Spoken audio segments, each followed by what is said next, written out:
Merci de suivre Télémétropole à l'heure de Métro News. Bonsoir à toutes et à tous. Bienvenue dans notre troisième édition de Métro News de la semaine. Au sommaire, poursuite des négociations en vue de former le prochain gouvernement. Le Conseil présidentiel de transition et le Premier ministre Gary Conille se sont mis d'accord sur le fusionnement de certains ministères. Selon un dernier rapport de l'organisation Hindsight Crime, les retards enregistrés dans le déploiement de la mission multinationale en Haïti sont dus au manque de ressources financières, d'équipements et d'effectifs.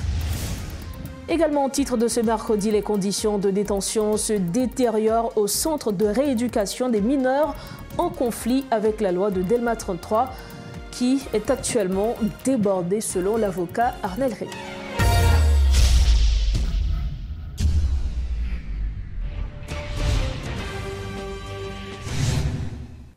Bienvenue au développement des titres de l'actualité. On démarre ce journal en politique. Alors que le Conseil présidentiel de transition et le Premier ministre Gary Conille se sont mis d'accord sur la réduction du nombre de ministères, les discussions continuent concernant la formation du cabinet ministériel. Selon une source proche de l'exécutif, le Premier ministre Gary Conille entend définir les critères pour les prétendants au poste ministériel. Les candidats doivent recueillir 5 votes sur 7 afin d'obtenir le poste. Rappelons que les propositions discutées entre les deux branches de l'exécutif prévoient une réorganisation de certains ministères pour améliorer l'efficacité gouvernementale. Ainsi, le ministère de l'Agriculture, des Ressources naturelles et du Développement rural sera désormais fusionné avec le ministère de l'Environnement sous la direction d'un seul titulaire. De même, le ministère de la Justice et de la Sécurité publique et le ministère de la Défense seront gérés par le même ministre. Par ailleurs, le ministère de l'Éducation nationale et de la formation professionnelle et le ministère de la Culture et de la Communication auront également un unique responsable. Et pour commenter l'actualité, nous recevons l'ancien Premier ministre Jean-Michel Lapin. Monsieur Lapin, bonsoir, bienvenue dans Métro News. Et bonsoir à tout le staff technique là, et bientôt avec tout auditeur, femme ou garçon qui est branché Métro News à soi. Alors, Monsieur Lapin, où t'es Premier ministre sous présidence Jovenel Moïse, et je dis, nous connaissons gagné une nouvelle formule qu'Haïti a fait face ensemble avec lui pour diriger période de transition. Ça, c'est le Conseil présidentiel de transition. D'après expérience sous, comment ou évaluer formule gouvernance ça qu'il a je dire?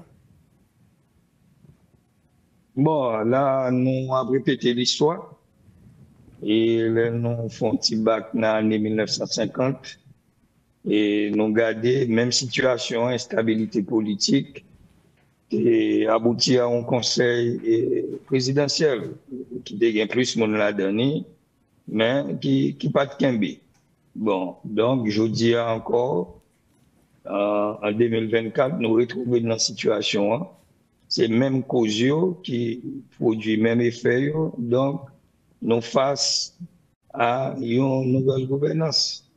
À un moment où que population, pays, tout le monde en danger, n'a pas avancé lentement, mais sûrement en guerre civile.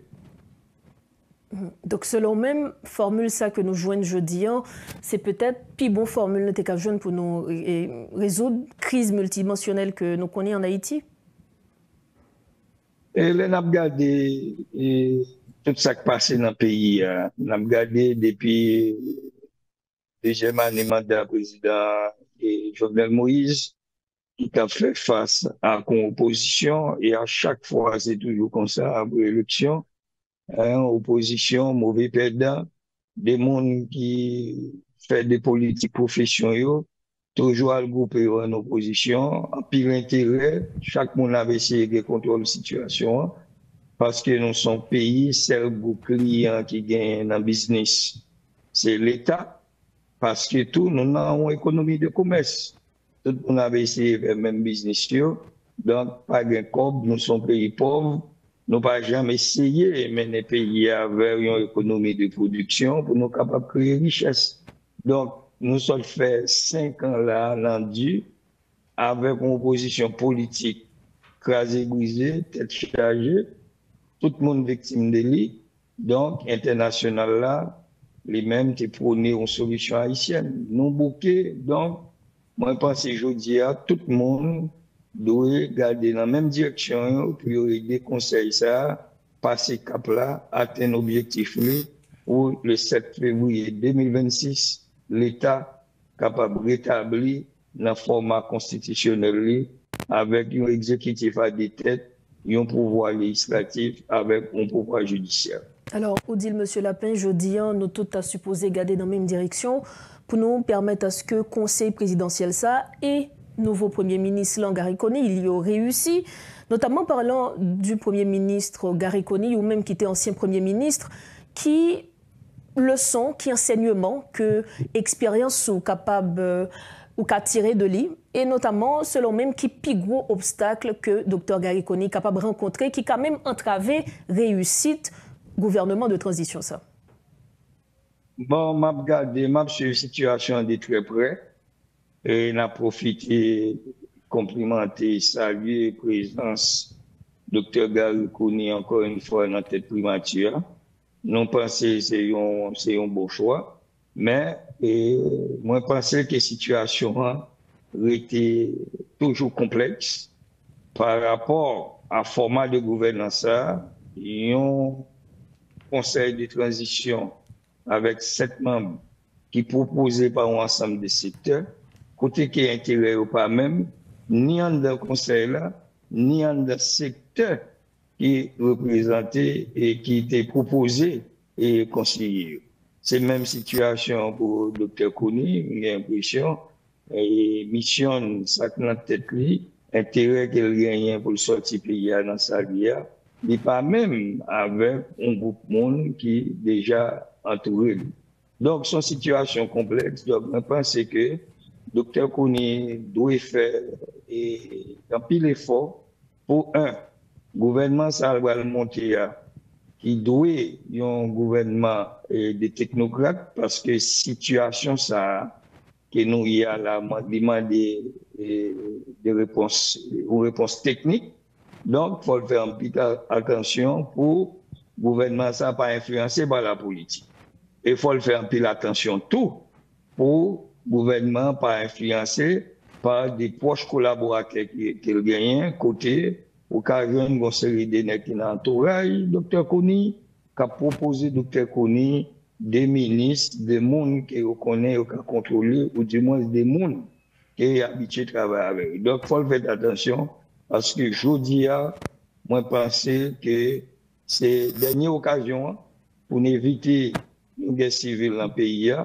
Donc, c'est peut-être ça moi-même, m'a appuyé tout ça qu'a fait dans le conseil là, et m'a suivi autour pour me critiquer et proposer chaque acte que yo gagne pour yo porter qui doit déboucher inévitablement à amendement constitution sécurité yo déjà gagne plus dans ça parce que pour aller en assistance internationale amendement constitution nous pas qu'à aller dans élection avec constitution ça parce que même si c'est pas toute constitution mais il y a des parties dans la constitution c'est eux-mêmes qui provoquent crise dans le pays crise de pouvoir entre exécutif et législatif et pour faire élection à partir d'octobre 2025 pour 7 février 2026 si j'aime dire le cas nous avons l'État qui sont 3 heures du fait pour qui mène distinct pays dans l'autre direction. Monsieur Lapin, justement, parlant de grands axes que le gouvernement a pour travailler sous lui, notamment nous connaissons une question sécurité, c'est un gros chantier que lié. Qui gens ont pensé que le gouvernement ça capable faire effort, capable de concentrer tout effort possible pour premièrement résoudre question insécurité, puis justement arriver dans sa les réformes constitutionnelles jusqu'à ce que pour nous arriver dans l'organisation élection. Jusqu'à présent, grande législation qu'on a parlé, c'est ça tout le monde a espéré. Et c'est une faiblesse que nous avons constaté, bon côté conseil de transition, que jusqu'à présent, il faut présenter une feuille de route à la nation.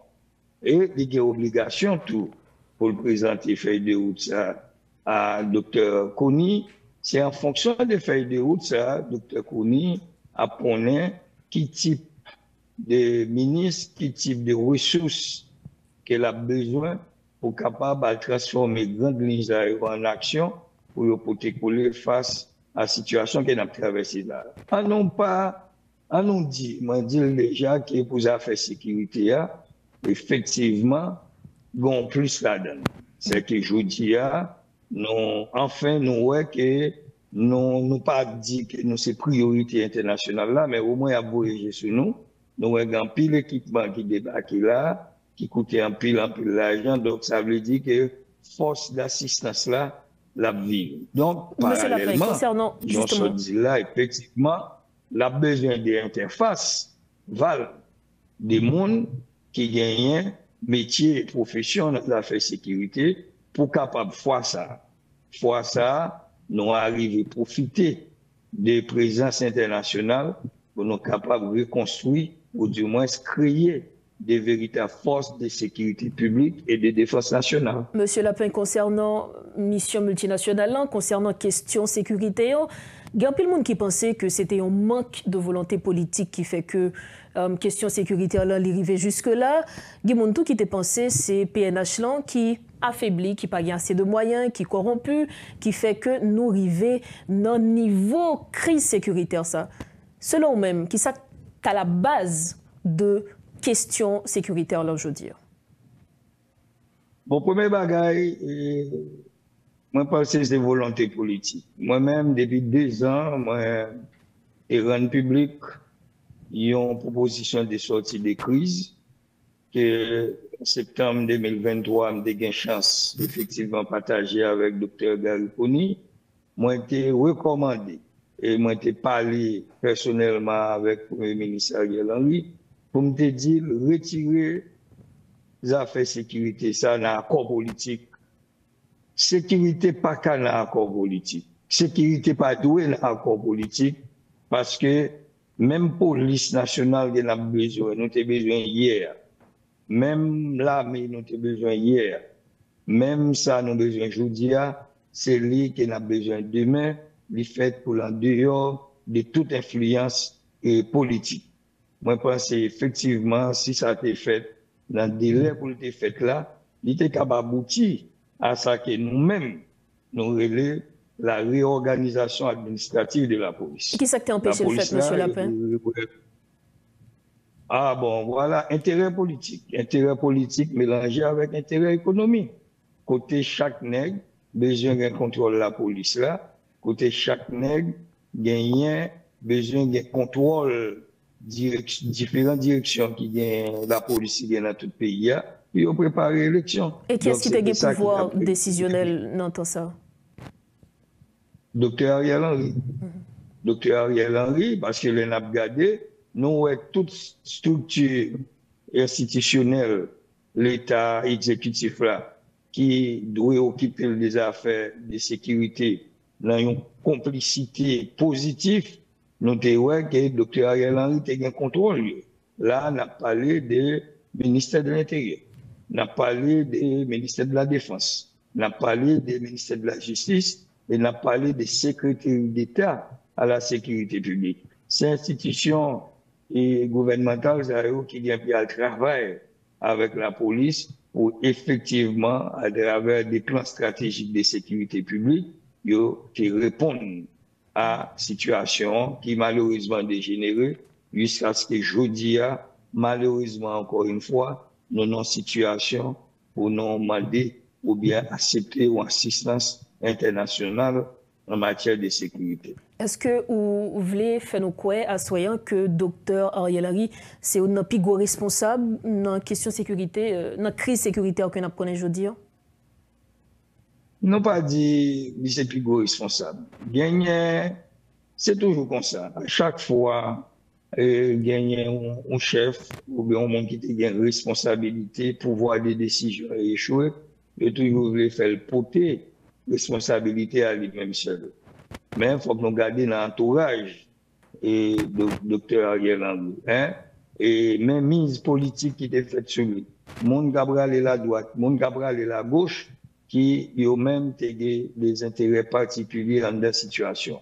Donc, c'est ça que nous devons éviter, je dis, le format de gouvernance de nous là, autour des CPA, tout secteur politique, parce que CPA, son choix politique, et moi-même, moi là, dans le pays, depuis après 86, comme jeune fonctionnaire, moi, à chaque fois, nous retrouvons dans nos situations, et qui pas même des niveaux que nous aujourd'hui, j'aime moins que solution politique, j'aime voter aucune solution réelle à la situation. Et c'est toute bagaille à nous traîner derrière nous qui mène nous côté nous aujourd'hui. Donc, je ne pas croire que le docteur Henri, c'est seul responsable. Moi, je crois que l'entourage de eux, ensemble des ministres surtout, qui étaient dans le gouvernement, chaque monde, je dis, doit prendre part des responsabilités dans la situation qu'il a aujourd'hui. Alors, parlons de format de gouvernance que nous connaissons aujourd'hui. Depuis, après nomination Dr Gary Coney comme Premier ministre, gagné en bonne discussion, en bonne confusion, non ça qui gagne pour ensemble avec qui ça, qui texte, qui pourra diriger transition ça. Il y a des gens qui dit que c'est accord 3 avril là, qui t'a supposé boussole période ça. Il y a des gens qui dit c'est constitution. Monsieur Lapin, entre la Constitution et l'accord du 3 avril, qui est-ce qui est mieux placé, on va dire, pour diriger cette période de transition? Qui ça caboussole là? Bon, aucun accord va remplacer la Constitution. Mais moi, je pense que à travers l'action au plan, il faut qu'il y ait plus près de l'égalité que possible. Donc, nous avons une situation exceptionnelle, encore une fois, malheureusement, je vous dis encore. Donc, je pense que jeudi, et non dynamique pour les épaules pour nous corriger tout ça qui doit corriger. Mais il n'y a pas de fait non dynamique démagogie.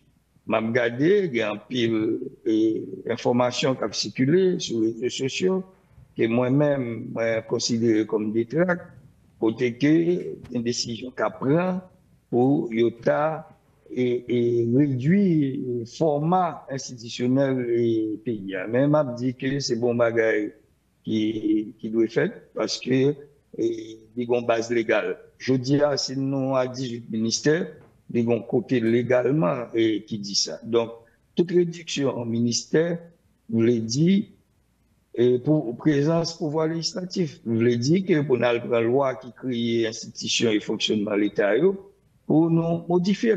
Donc, nous avons une situation qui nous pas qu'à faire ça. Mais par contre, nous avons une dynamique qui a été recommandée en septembre 2023.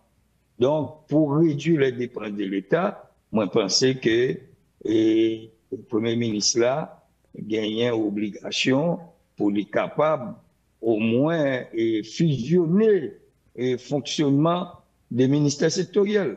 Donc, moi, je le dis par là, et moi, je pensais que un ministre culture ou bien un ministre tourisme capable de responsabilité de gestion et une ou l'autre.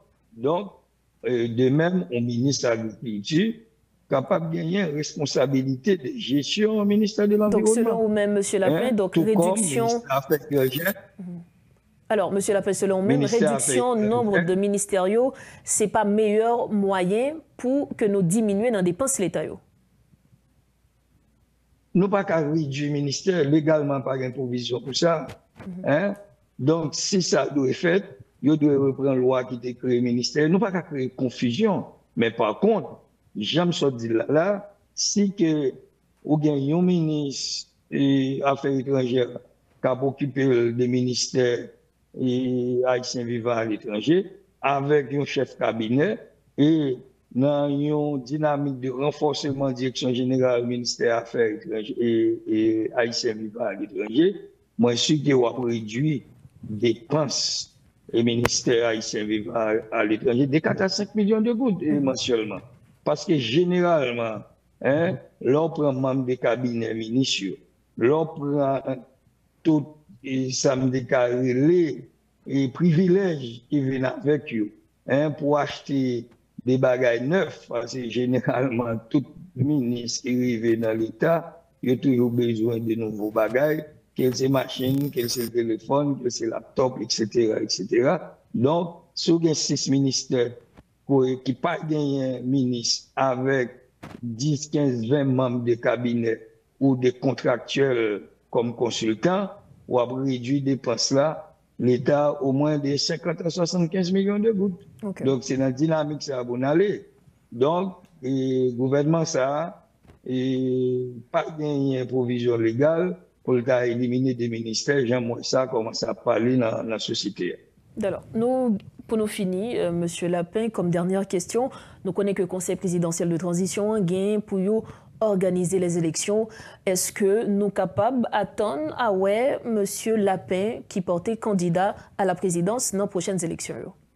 Bon, Monsieur Lapin, depuis 3 ans, qui fait un silence dans le pays parce que les gens étaient retraite et dans l'État. Et malheureusement, la situation pays a été obligée de l'autre. Donc, dans ce sens-là, mobiliser un groupe citoyen, des citoyens qui gagnent profession et métier dans les affaires de gestion publique, et ceci dans tout domaine, côté que mettez campé un mouvement politique. Un mouvement politique qui gagne un slogan, la nouvelle orientation. Donc, nous avons une dynamique de leadership collectif, responsable et éclairé. Nous intéressés à l'élection et ceci à toute poste dans tout pays. Donc, au moment opportun, comme nous avons une dynamique de leadership collectif, nous avons regardé dans notre équipe là qui est capable de représenter voter au candidat et à qui poste. Merci. Donc, moi, je crois que ça, nous avons fait une adresse officielle à la nation pour nous dire que M. Lapin a qui ça, qui est le candidat à la prochaine élection qui vient de venir là. Monsieur Lapin, ça a été un plaisir de vous recevoir à Metro News. Merci. C'est moi pour remercier.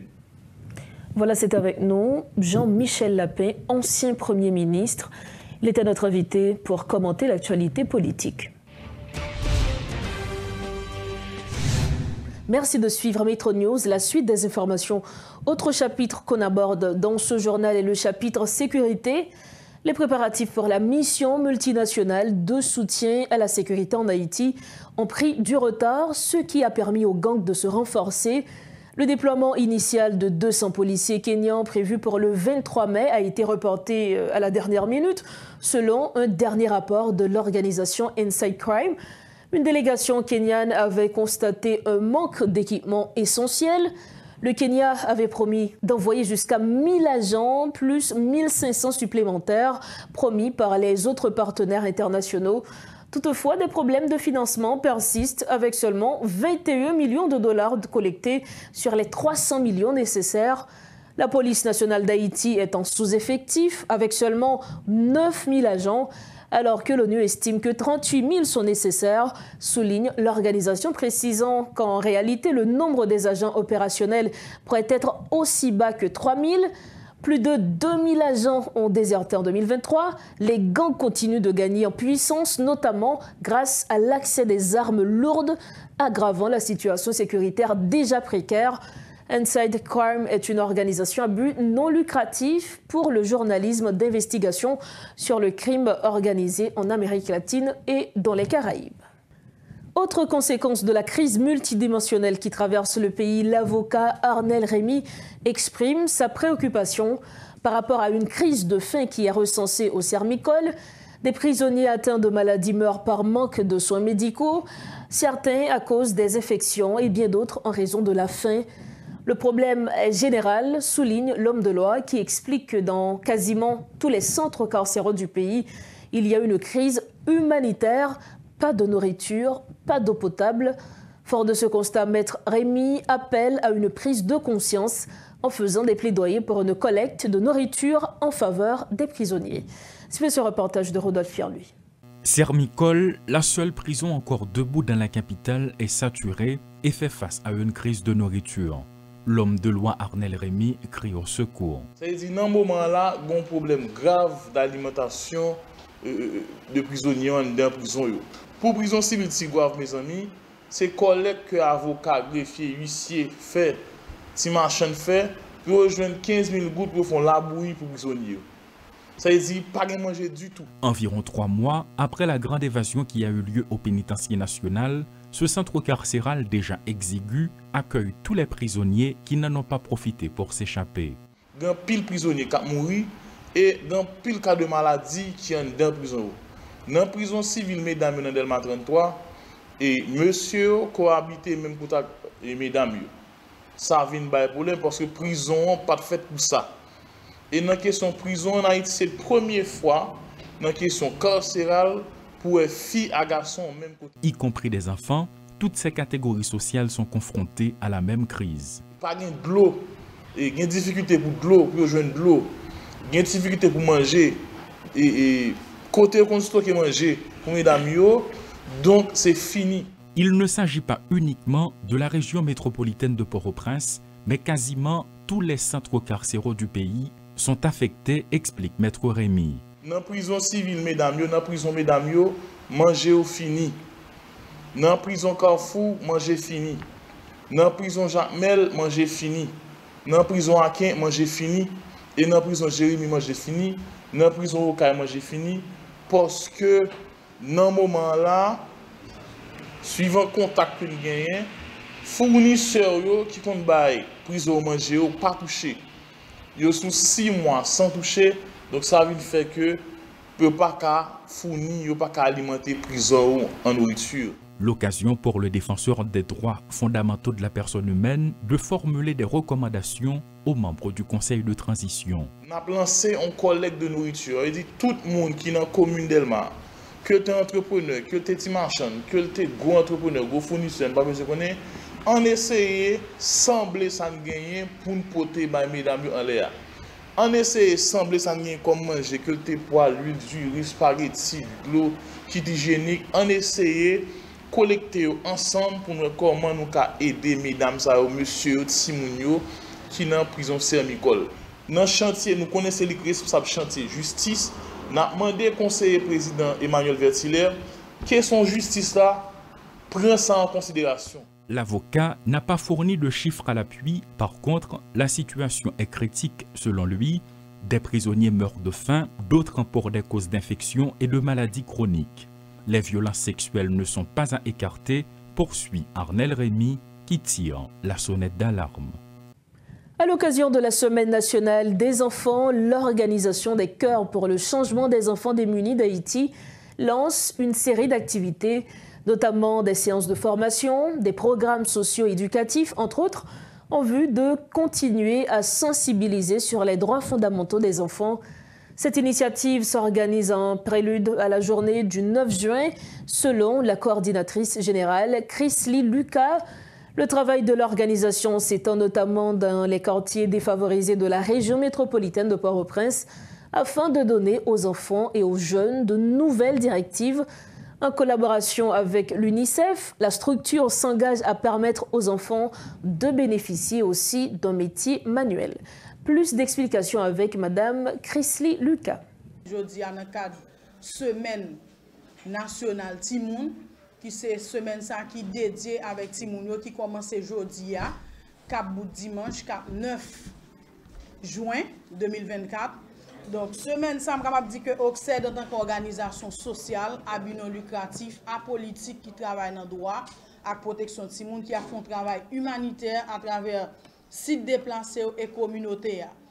Donc, semaine, ça, lui-même, capable de dire que son semaine, côté que OCSED déjà a implémenté des activités éducatives, soit dans la communauté, soit dans le site déplacé, côté que actuellement nous avons activité d'éducation, pour permettre à ce que Timoun qui est à l'école en septembre, en octobre, nous permettent que capable cohabiter pour boucler l'année scolaire là, parce que nous connaissons que la situation pays a, Timoun n'est pas responsable, donc c'est pas obligé à retourner à doubler classe encore l'année prochaine. Donc nous prenons bon côté par nous dans le cadre plaidoyer que nous avons fait pour éducation, section éducation UNICEF avec le ministère de l'Éducation nationale via direction départementale DDE l'Ouest qui accompagne nous dans le cadre d'activité ça. Et nous avons une protection tout qui a déployé tout au niveau de sites pour permettre à ce que des activités qui faites dans le droit à protection Timoun, sensibilisation. Mais gens que nous-mêmes nous disons là, OCSED nous là pour nous camper beaucoup de Timoun pour nous continuer à accompagner Timoun. Et puis nous avons une équipe qui c'est équipe santé. Équipe santé OCSED, par exemple, semaine ça là, nous avons une clinique mobile. Équipe santé à lui-même responsable au niveau de toute zone, toute commune au niveau de département de l'Ouest pour faire dépistage et prise en charge de gens qui fait malnutrition. Troisième section que nous avons, c'est éducation. Par exemple, sous rive dans Jean-Marie Vincent, nous avons une équipe qui là qui travaille avec Timounio dans l'espace là. Là dedans il y a des professionnels, des normaliens, des pédagogues, nous avons des psychologues, des travailleurs sociaux qui repartit chaque équipe ça a un travail bien spécifique qui a fait la caille Timounio qui a un rapport avec droit qui c'est droit à la santé, droit à l'éducation, droit à la protection.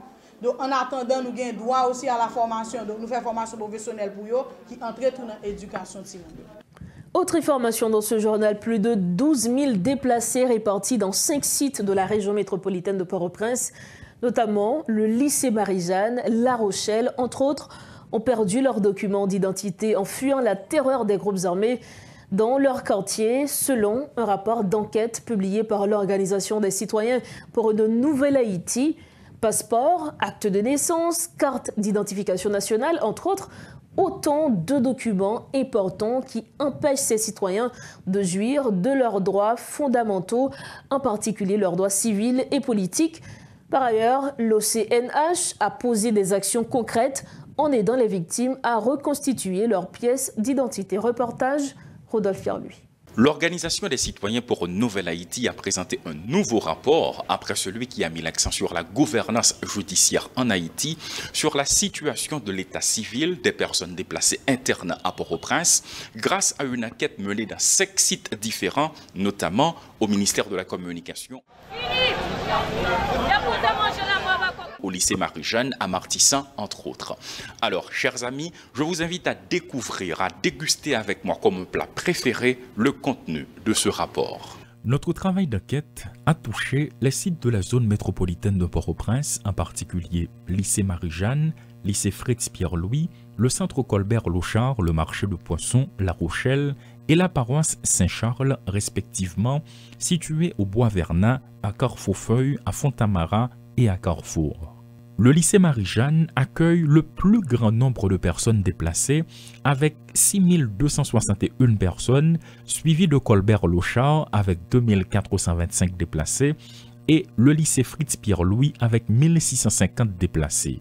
Parmi ces victimes, 1282 familles sont hébergées au lycée Marie-Jeanne, 487 à Colbert-Lochard et 567 au lycée Fritz-Pierre-Louis. Les femmes constituent une part importante des personnes déplacées, avec 2309 au lycée Marie-Jeanne, 1023 à Colbert-Lochard et 434 au lycée Fritz-Pierre-Louis. Les hommes sont également nombreux à être remarqués, avec 2136 au lycée Marie-Jeanne, 902 à Colbert-Lochard et 515 au lycée Fritz-Pierre-Louis. Toutefois, le nombre d'enfants attire l'attention. Au lycée Marie-Jeanne, il y a 1092 filles et 833 garçons, tandis que Colbert-Lochard en accueille respectivement 240 et 205. Au lycée Fritz-Pierre-Louis, on compte 244 et 234. En ce qui concerne les personnes handicapées, le lycée Marie-Jeanne en compte 10, Colbert-Lochard 5, le lycée Fritz-Pierre-Louis 30.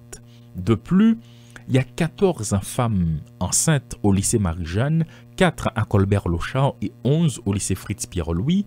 Les femmes allaitantes sont présentes en nombre significatif avec 25 au lycée Marie-Jeanne, 28 à Colbert-Lochard et 36 au lycée Fritz-Pierre-Louis. Ces données montrent la composition diversifiée des personnes déplacées et des personnes perdant leurs documents d'identité dans ces centres d'accueil de Port-au-Prince. Ce tableau présente la répartition des personnes déplacées et des différentes catégories de personnes dans 2 sites d'accueil à Port-au-Prince, La Rochelle et paroisse Saint-Charles. La paroisse compte 1170 personnes et La Rochelle 1120 déplacés. Voyons à présent ce 3e tableau qui illustre le nombre de documents perdus enregistrés parmi les déplacés. En tout, 733 personnes ont déclaré avoir perdu au moins une pièce d'identité. Parmi les documents les plus fréquemment perdus, les cartes d'identification nationale arrivent en tête avec 460 cas. Les actes de naissance suivent avec 399 pertes enregistrées. Le nombre de permis de conduire perdus est de 29. Celui des passeports est de 37. En outre, 13 extraits d'archives et 14 actes de mariage ont été signalés comme perdus. Ces données montrent une variété de documents essentiels affectés, soulignant ainsi l'importance de la récupération des pièces d'identité pour les personnes concernées. Cette question doit interpeller au plus haut point l'État haïtien qui est le garant des droits fondamentaux de la personne humaine. Elle doit aussi constituer un domaine d'intervention pour les organisations tant nationales qu'internationales qui interviennent sur les questions des droits de la personne, surtout en période de crise, ce qui pourra apporter un soulagement aux personnes déplacées qui ont besoin de s'identifier lors de leur déplacement. Qui pisait, à l'approche des élections, ces pièces sont essentielles pour faciliter le droit de vote.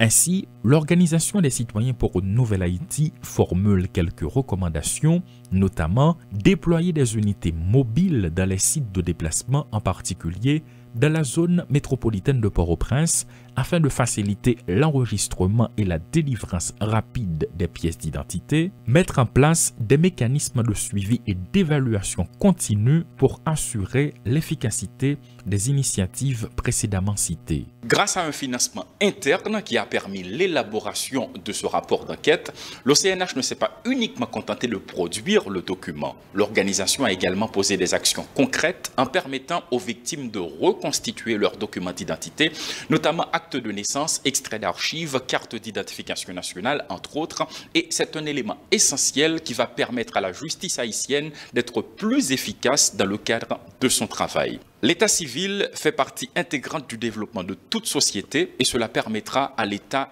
d'identifier le nombre de citoyens présents sur le territoire, car autrement dit, l'OCNH croit que aucun projet ne donnera de résultats concrets si l'État n'arrive pas à identifier chacun de ses citoyens.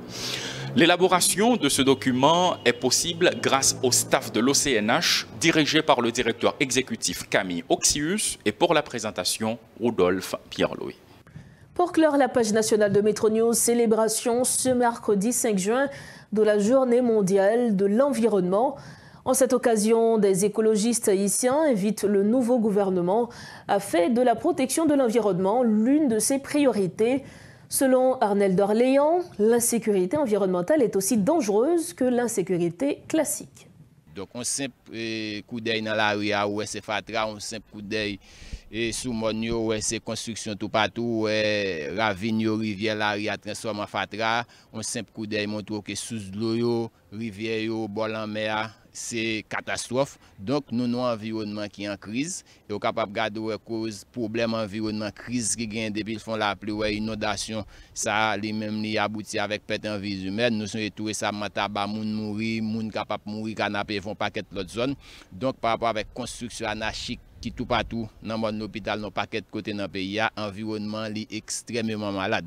Comme insécurité environnementale, là, sont gros insécurité. Parce que lorsque sorti dans la rue, on peut pas prendre balle, mais lorsque sorti tout depuis faire la pluie, capable de mourir, femme capable de disparaître, dans l'inondation, de l'eau capable de aller. Donc par rapport, nous arrivons dans une situation dans le pays, à la côté politique là, c'est à repenser, économie à repenser, socialement, social là, faut repenser. Donc nous estimons qu'il faut que problème environnement sous table à tout. Parce que je dis, si vous voulez faire un projet de développement économique, par exemple, vous voulez construire ensemble entreprise, vous voulez construire l'école dans paquet de zones, mais elle fait la paix sur toute zone, ça va inonder la vie, ça va en danger. Donc, construction, ça va pas vaut la peine. Par rapport avec tout problème, ça nous estimons insécurité environnementale, fragilité ou bien dégradation environnement. Nous-mêmes nous disons dans nouveau départ ça, faut-il bien que gagner un environnement qui sous table politique là tout pour nous capables de discuter un nouveau départ pour question environnement. Donc si il faut que nous ressusciter parce que là n'a regardé physiquement, n'a regardé physionomie pays, n'a regardé gens construction au fait, gens ville au fait, n'a demandé est-ce qu'il y a un service qui occupe des questions aménagement territoire. Donc pour éviter le pire ou bien dérive là, Jean Bralé là nous dit faut que c'est ressuscité et nous dit tout par rapport avec effort Haïti a fait Haïti tout côté dans toute convention Haïti si un paquet objectif de développement durable mon capable garder dans Caraïbes là c'est nous mêmes qui avons plus monde dans fait noir environ 7 millions de monde donc tandis que un programme énergie renouvelable batterie panneaux solaires en tête nèg dans pays tandis que dans l'autre pays, on a bon marché, l'État subventionné. Donc nous dit, faut que nous retirions mon dans fait noir, faut que nous appliquions question énergie propre dans le pays. Donc c'est ça que fait nous dit, environnement est autant crucial, autant déterminant. Si nous voulons réellement relancer Haïti, faut environnement sous table là, comme politique là, pour nous capables d'avancer pour un nouveau départ réel, pour un développement durable dans le pays d'Haïti. Nous sommes au terme de notre 3e édition de Metro News pour la semaine. Mais avant de partir, voici l'essentiel de l'information qui a été développée ce mercredi. Poursuite des discussions en vue de la formation du prochain gouvernement. Le Conseil présidentiel de transition et le Premier ministre Gary Coney se sont mis d'accord sur le fusionnement de certains ministères. Selon un dernier rapport de l'organisation Inside Crown, les retards enregistrés dans le déploiement de la mission multinationale en Haïti sont dus au manque de ressources financières, d'équipements et d'effectifs. Et puis les conditions de détention se détériorent au centre de rééducation des mineurs en conflit avec la loi de Delma 33 qui est actuellement débordée selon l'avocat Arnel Rey. C'est ainsi que nous refermons Metro News pour ce soir. Merci infiniment à chacun de vous de l'avoir suivi. Rendez-vous demain jeudi, mais entre-temps, restez sur Télémétropole. Bonsoir.